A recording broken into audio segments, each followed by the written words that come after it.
For the latest in strategic affairs, subscribe to our YouTube channel. Click the bell icon for updates.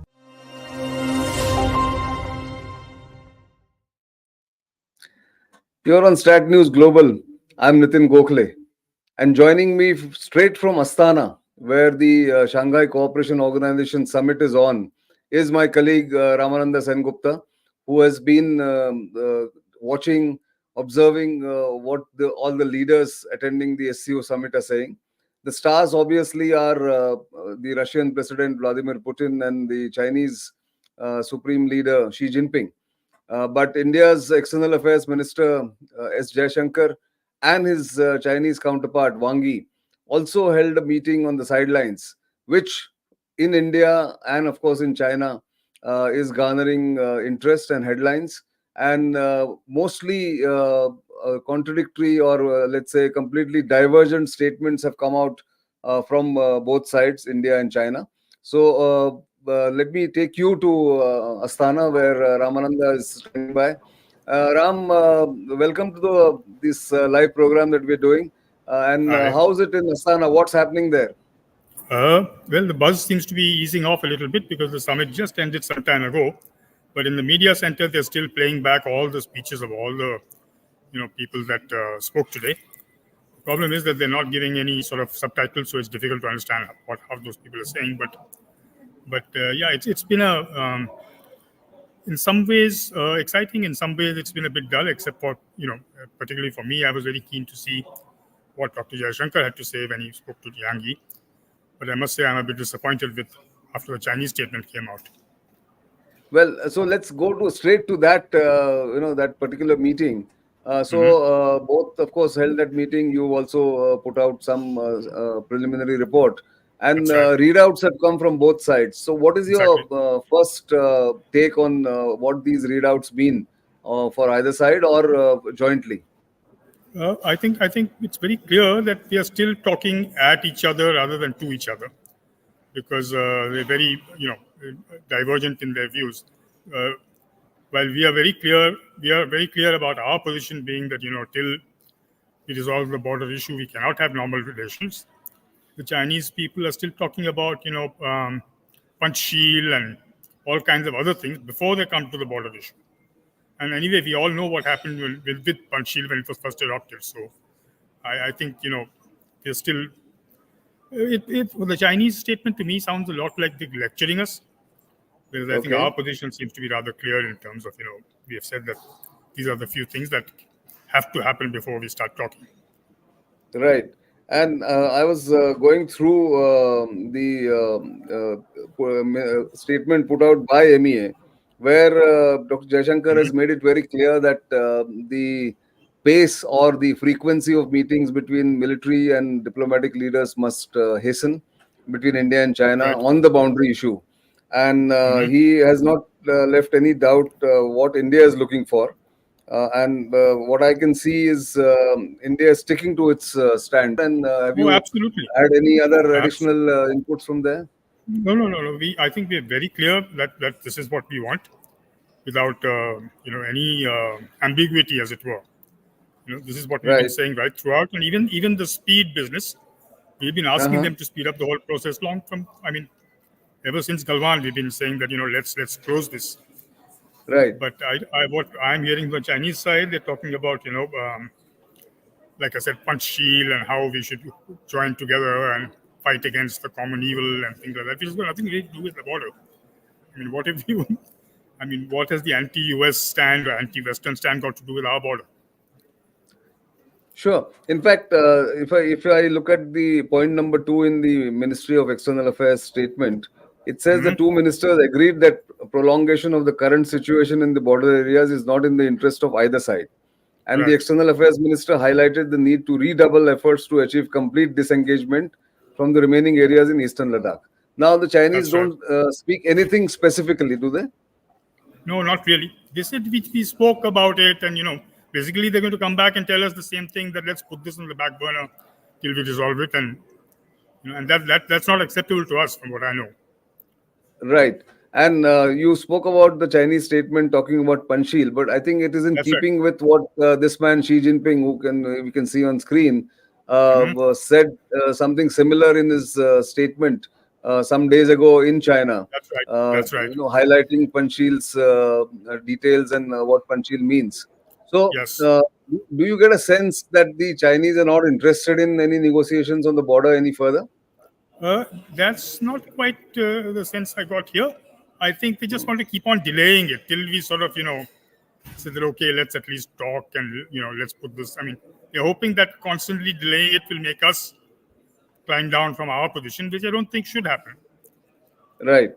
And they also keep, as I see that they're saying, as two ancient civil. This is the Chinese statement now.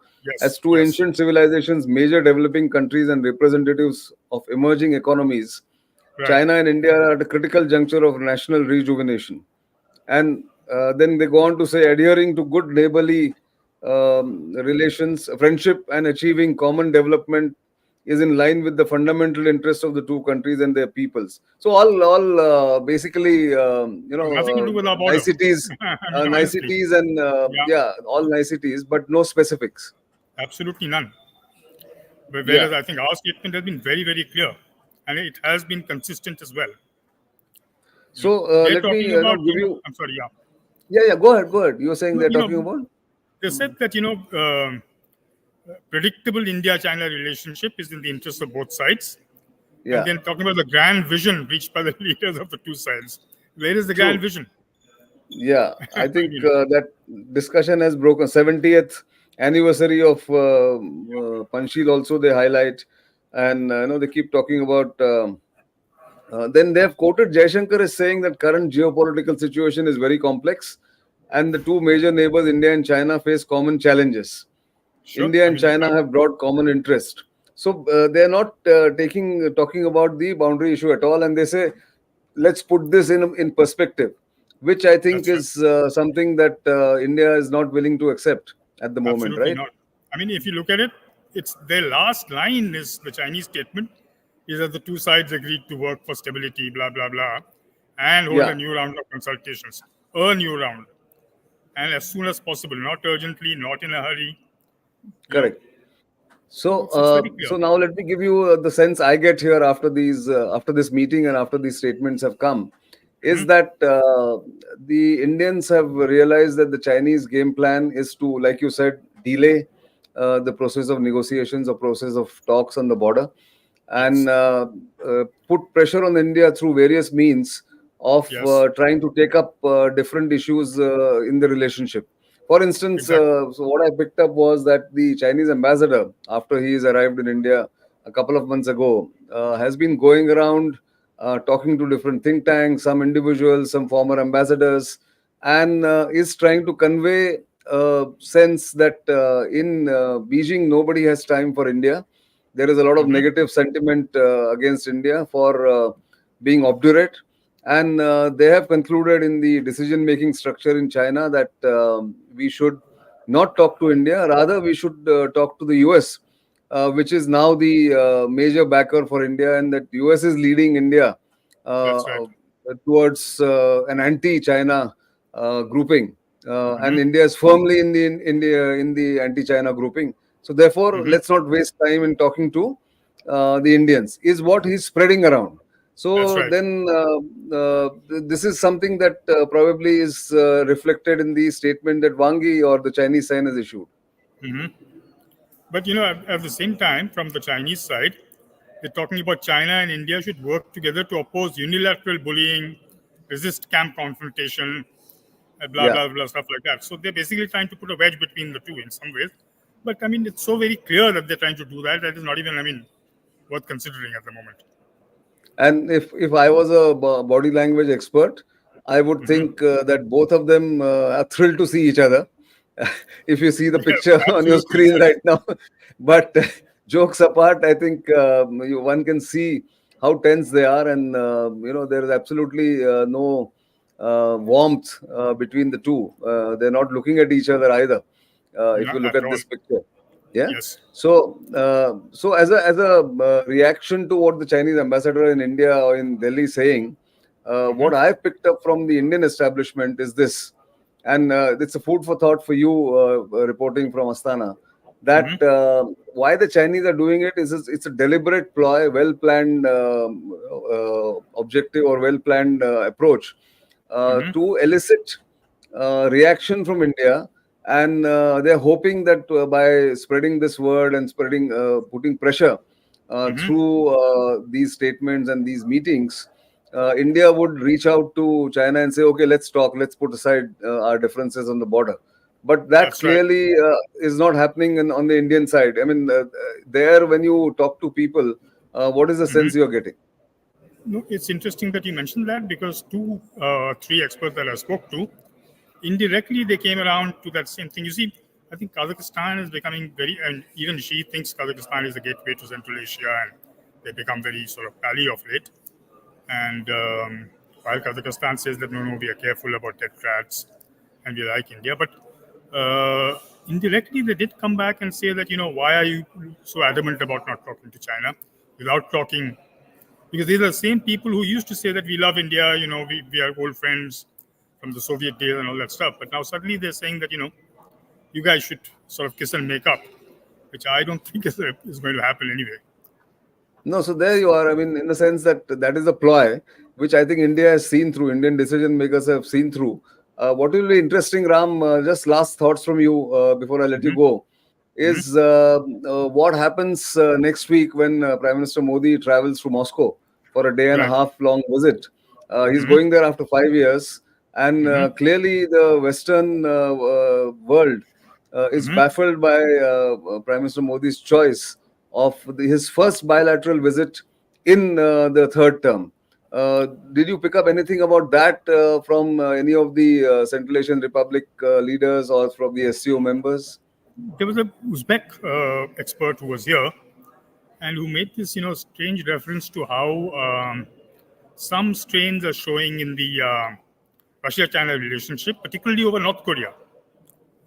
So he said that, North Korea seems to be getting much too cozy with Russia for China's comfort, and there's a problem there. And maybe our, Prime Minister going there is an attempt to sort of drive the wedge a bit more.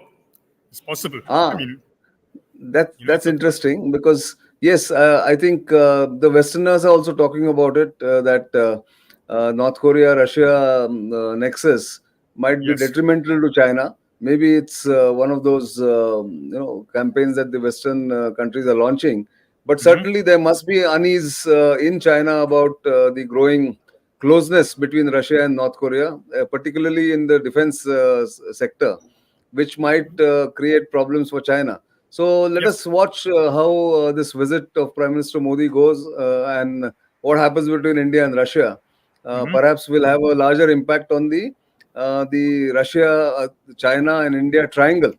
Because the final thought from my side before we close is that some people in Russia are now saying, let's revive RIC, Russia, India, China. That's right. Yes.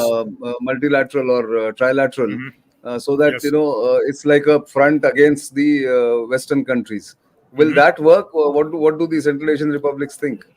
I didn't hear much about that, but what I heard was, something slightly different.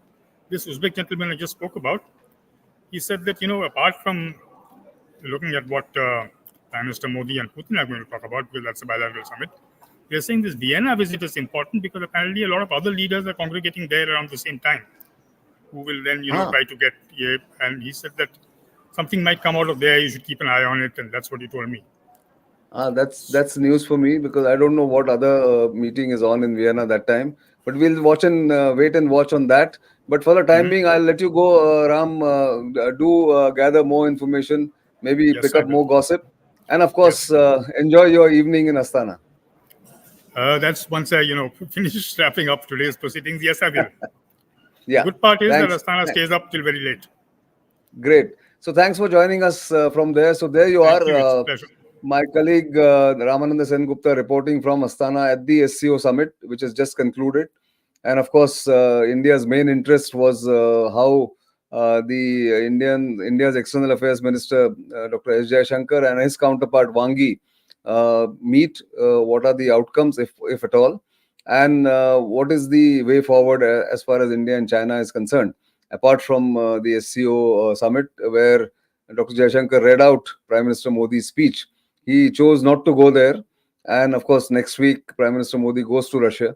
We will, of course, bring you more analysis and commentary from there or around that particular visit. But for time being, we are ending this program here. Thanks for watching.